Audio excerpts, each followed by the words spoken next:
My friend, simple songs. That's all we're talking about. A lot of music can be overwhelming with the beginning banjo. When you have three notes, which are G, B, and D, and an open G strumming, you quite literally can nail out many chords. G major can go to the 5th fret to play a C major, and then go up to the 7th fret to play a D. Just right there, you have a G, C, D. This is called a 1-4-5 progression. And gee golly whiz, is this in a lot of music. When you learn one more chord, like a minor chord, you see that no matter where you have the major, every time you bar something, it is a major chord. So one of the things we would like to see is if you move one of these notes down a half step or a minor second and keep all of the other notes on that same fret, what you're left with is a minor E. Very somber sound, 1 flat 3 5. If you sharpen it, you get the happiest sound again. So all we do is we alternate that. In a major chord, we've got a major, then we have a minor, a minor, a major, a major, a minor. Another chord which is called a diminish. Now, the concept of this is we're going to move that minor up, so we have a minor construction, but then we're going to want to move all the notes that are the 5. So let's look at it through the eyes of the major. If I played this, we would have a G flat or an F sharp major. When we flatten this, that means that this B string, the 2nd string, must be the 3rd. Major 3rd, minor 3rd. So in this concept, what note is this? Oh, it's the F sharp, just like down here. Which means the note that must be moved to make that a flat 5 is right there. So the construction of that last chord would be a barring of the whole fret below it and just the 2 D strings. That gives us our diminish to go to our next chord. So the idea is if we're playing here, we would have, see how that flawlessly falls into it?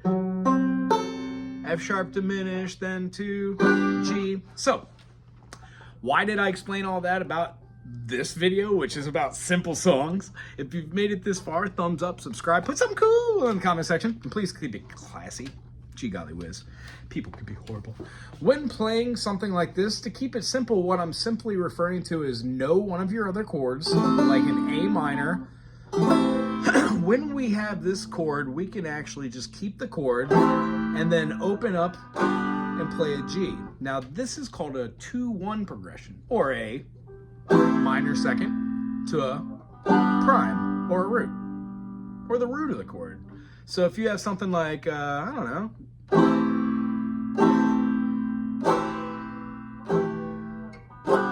you could work on your claw hammer technique, maybe keeping one finger out, letting your fingers draw and break right across all the strings. It's called a brush or a plectrum strum.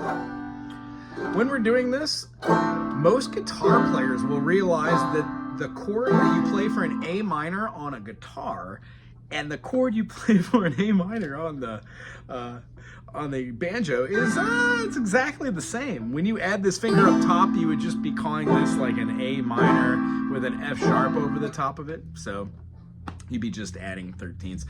What we're talking about here is this open G to this A minor. Here's what I mean about a simple song. When we start, we're always looking at something like how to do these rolls and how to use these fingers, and it seems a little overwhelming. Sometimes people play with one finger and then they never get to experience what it's like to use the thumb. So I suggest in the beginning, just use the thumb and maybe a pointer finger. Just 2 notes. And when you hold those same chords, you get a simple song. It has the ability to be played in its entirety, but if you just play those 2 strings and get really comfortable with that, you could pluck away at this for hours. The next concept is adding one more note in, or even moving this over from the 3 and the 1 string to the 4 and the 2 strings.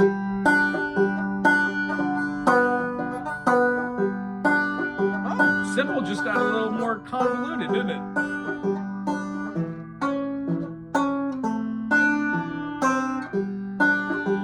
What what you'll notice is different melodies that are deriving out of the G major. You can do a plectrum strum right on the beginning if you've already got this kind of construct. Then to our other chord. This is how I teach my students how to start beginning banjo. It's a cross between playing chords, which is kind of hard in the beginning, learning major, minor, minor, major, major, minor, diminished, and then back to G. When we learn them below the 5th fret, no matter what key, C major, D minor, E minor, F major, G major, A minor, B diminished, C.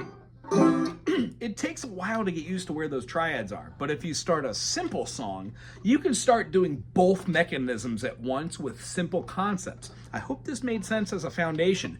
Eventually, after going slow, like with a plectrum strum, you just speed it up.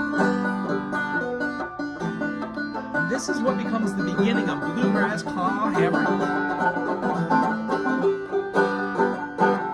Different rolls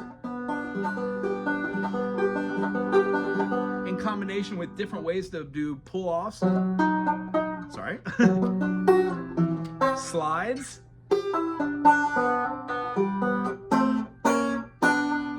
And a lot of the stuff goes real slow. You learn how to do pull-offs. You learn how to do slides. You learn how to do harmonies. And then full chords every once in a while, and then cadence enders.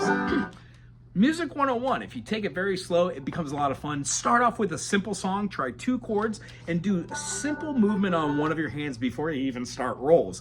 Then get yourself a teacher, a book, and start the process of learning banjo. Aloha!